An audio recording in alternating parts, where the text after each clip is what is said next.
श्री परमात्मने नमः। अथ नवमोऽध्यायः। राजविद्या राजगुह्य योगः। श्रीभगवानुवाच इदं तु ते गुह्यतमं प्रवक्ष्याम्यनसूयवे ज्ञानौ विज्ञानसहितं यज्ञात्वा मोक्ष्यसे शुभात्। राजविद्या राजगुह्यं पवित्रमिदमुत्तमं प्रत्यक्षावगमं धर्म्यं सुसुखं कर्तुमव्ययम्। अश्रद्धधानाः पुरुषाः धर्मस्यास्य परन्तप अप्राप्यमान् निवर्तन्ते मृत्युसंसारवर्त्मनि। मया तदमिदं सर्वं जगदव्यक्तमूर्तिना मत्तानि सर्वभूतानि न चाहं तेष्वस्थितः न च मत्स्थानि भूतानि पश्य मे योगमैश्वरम्। भूतभृन्न च भूतस्थः ममात्मा भूतभावनः यदाकाशस्थितो नित्यं वायुः सर्वत्र गोमहान् तथा सर्वाणि भूतानि मत्स्थानीत्युपधारय। सर्वभूतानि कौन्तेय प्रकृति यान्ति मामिकाम् कल्पक्षये पुनस्तानि कल्पादौ विसृजाम्यहम्। प्रकृतिं स्वामवष्टभ्य विसृजामि पुनः पुनः भूतग्राममिमं कृष्णम् अवशं प्रकृतेर्वशात् न च मान्तानि कर्माणि निबध्नन्ति धनञ्जय। उदासीनवदासीनम् असक्तं तेषु कर्मसु मया यक्षेण प्रकृतिः श्रूयते सचराचरम्। हेतुनानेन कौन्तेय जगद्विपरिवर्तते अवजानन्ति मां मूढाः मानुषीं तनुमाश्रितं परं भावमजानन्तः मम भूतमहेश्वरम्।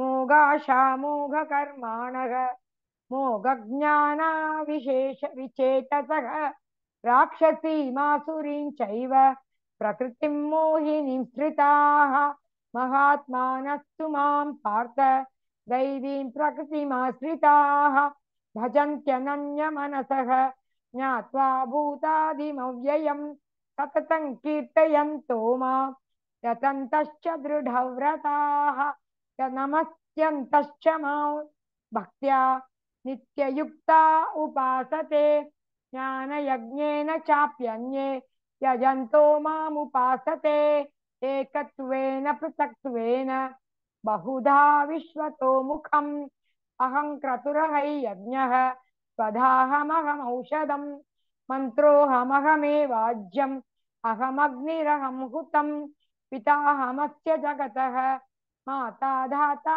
पितामहः तेजं पवित्रमोङ्कारः दृक्सामयजुरेव च गतिर्भर्ता प्रभुस्साक्षी निवासः शरणं सुहृत् प्रभवः प्रलयस्थानं निधानं बीजमव्ययम् तपाम्यहमहं वर्षं निगृह्णामुत्सृजामि च अमृतं चैव मृत्युश्च तदसच्चाहमर्जुन।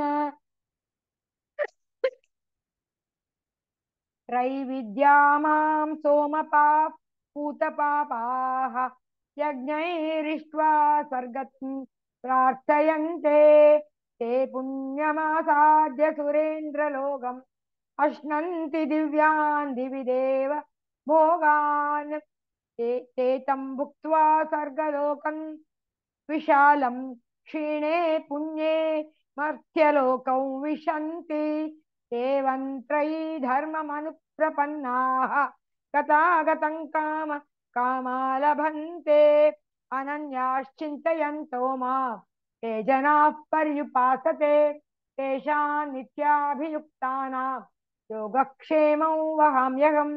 येऽप्यन्यदेवता भक्ताः यजन्ते श्रद्धयान्विताः तेऽपि मामेव कौन्तेय यजन्त्य विधिपूर्वकम् अहं हि सर्वयज्ञानां भोक्ता च प्रभुरेव च न तु मामभिजानन्ति तत्त्वेनातश्चयन् वन्ति ते यान्ति देवव्रता देवान् पितॄन् यान्ति पितृव्रताः भूतानि यान्ति भूतेज्याः यान्ति मद्याजिनोऽपि माम् पत्रं पुष्पं फलं तोयं यो मे भक्त्या प्रयच्छति तदहं भक्त्युपहृतम् अश्नामि प्रयतात्मनः यत्करोषि यदश्नासि यज्जुहोति ददासि यत् यत्तपस्यसि कौन्तेय तत्कुरुष्व मदर्पणम् शुभाशुभफलैरेवं मोक्ष्यसे कर्मबन्धनैः